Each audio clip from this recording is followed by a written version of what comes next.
What is up, y'all? For today's video, I'm gonna be reacting to an episode of Jujutsu Kaisen. The last episode I ended up watching, it was the conclusion of the fight between Gojo and Toji, with Gojo being the winner. But we also did get to see Geto go against Toji, and you know, Geto, yeah, he couldn't beat Toji. He lost kind of badly. But we all know that the beginning of season 2 is kind of just like a pre-sequel to everything, so we know Geto is still alive, so at least there's that. But yeah, Toji and Gojo's fight, absolutely beautiful. Gojo just seemed completely different when he was fighting against Toji, and I loved it. So I'm very excited to see how this next episode goes. But before I get started with the reaction, don't forget to subscribe to my channel for more videos just like this. So let's jump right in and see what Jujutsu Kaisen has in store for us. Wow, those pen spinning skills. He got skills with pen spinning. I love it. So I wonder if this is when Geto starts to kind of like break off from everything, you know, like where he starts to like, you know, have the mindset that he does currently. Oh, that shot looks menacing. Yeah, so it seems like he's really starting to like, at this point, he's starting to become the Gojo, or not the Gojo, the Geto that we all know and love. Yep, he said it. He called humans monkeys. Yep, we are getting to that point where this is where Geto kind of like just goes off the rails and like kind of like just becomes the enemy. But yeah, now looking at Geto, like he really does look tired. He really like he looks like he's tired and he's kind of just done with everything. Oh, who are you? Wait, could this be? Because she said what type of women do you like, right? She says something like along those lines. Could she like have some sort of like, could she be similar to Toto? Because if she is, my goodness, she's a special grade sorcerer. But goddamn, wow, he wasn't holding back with roasting her. Oh, she piqued his interest. So like, could this be where he kind of like, I guess, gets the idea of his ideology, like what he kind of stands for and everything? Okay, we get a little bit more with Geto now. I love it. I mean, yeah, he was able to go to toe with Geto and Gojo for a while. Like, yeah, Toji was just, he was more than a superhuman. He was an absolute monster. Oh, the ideology. Killing non-sorcerers is crazy. But yeah, saying that it's possible, again, this is like just kind of building Geto to what we know of him, you know, currently, where he like, you know, sees all like non-sorcerers as like, you know, nothing more than, you know, not humans at all, so wanting to get rid of them so, you know, like everything would be fine. Oh, getting to see where, like, how it all started for Geto. Absolutely love it. Yeah, but Geto's crazy enough to do something like that. I love it that each time we get to see Geto, he just like looks more tired and just like more like done with everything. Like each time he's just getting more and more to that point. But damn, it sucks that we lost this guy. It sucks that we lost him. So I wonder like if we're now gonna see Geto just snap and like just, you know, become who he essentially becomes, you know, in the current storyline. Oh, I have a feeling he's about to snap. I have a feeling he's about to snap and become the Geto that we all know. It really seems like he just snapped. It really seems like Geto officially snaps. And just he now decide which path he wants to go on. Yeah, leaving Jujutsu Tech and, you know, wanting to eliminate all non-sorcerers. Love it, but at the same time, you gotta feel bad for Geto. Like, you gotta feel bad for him that like it had all of this led to him going onto this path. You just gotta feel so bad for him, like all the things that he had to go through. But yeah, I also gotta feel bad for Gojo. You know, like that was his best friend, and the fact that he kind of just like went like off the rails and like killed a bunch of people, and you know, leaving Jujutsu Tech and all that, you gotta feel so bad for him. I wonder if we're gonna get to see like a fight between Gojo and Geto right now, just so like, I feel like for Gojo to kind of like understand where Geto is coming from and everything, and like to truly know why he's doing this, I feel like they gotta fight. I feel like they gotta fight it out so he can like truly understand what led Geto to this point, you know, and to see if there's like just any hope of saving him. So he just lets Geto go. Yeah, he knows that he can kill him right then and there, but yeah, like it's just there'd be no point to it, you know. And it's like Gojo could kill Geto right then and there, but because Gojo still sees him as a friend at this point, he's like, I can't do it.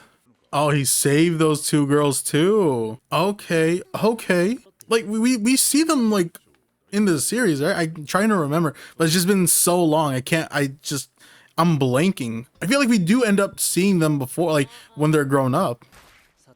Oi, oi, that was crazy. Man, just seeing Geto like that is just crazy. Oh, when they first met too? Oh, when Megumi and Gojo first met. Man, he still has the same attitude as when he does in like the current story.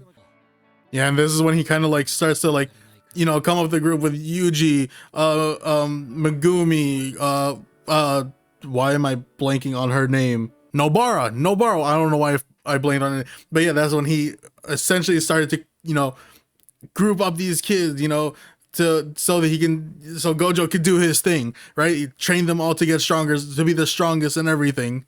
Yeah, look at them all grown up. Well, like Megumi, because we saw him as a kid, but we didn't see Nobara or Yuji as kids. But yeah, it seems like we're in the present timeline now. Seems like the pre-sequel is now officially done. But yeah, it seems like, I don't know, it seems like the pre-sequel is officially done. Now we're getting into like, you know, the actual season 2 with, you know, with it taking place in the present timeline. But yeah, this episode, I enjoyed this one. This definitely was like a Geto heavy episode because we get to see on like, you know, his breaking point. We get to see when Geto ends up essentially, you know, becoming evil and all that. You know, we saw that he killed, you know, his parents. Well, we didn't see that, but we know that he killed his parents. He killed 115 villagers, right? Who were like saying like those two girls like, you know, cause like this curse to happen and, you know, get almost a bunch of people killed, you know, but Geto ends up killing all of them, keeping the two girls and whatnot, right? So we get to see just like the evolution of like Geto becoming who he is today. And what was cool is like each shot that we get like of Geto like zoomed in, we can see him gradually getting more tired each time, and also seeming like he's just kind of done with everything. And then we get to meet Yuki Tsukumo, who kind of like in a way helps out Geto get to that point. You know, she talked about how like currently right now Geto, or not right now, but like back then Geto was like, he was at he was in the middle of two paths, like the path where, you know, he's gonna like create a world for all sorcerers, and the path where like he doesn't. And so he hasn't fully committed to any of those paths. And she talks to him about like how there can be a way to get rid of all cursed spirits and everything, you know, either teaching non-sorcerers to, you know, learn on how to use cursed energy and all that, so like, you know, cursed spirits won't be around, or the second option, just, you know, creating a world where there's only sorcerers, right? And so essentially Geto went with that path of creating a world where there's only sorcerers and just killing every non-sorcerer out there, you know. And we, again, that's when he was at the village, you know, he was like supposed to help them, well, even though he knew that like he got rid of the curse spirit there already.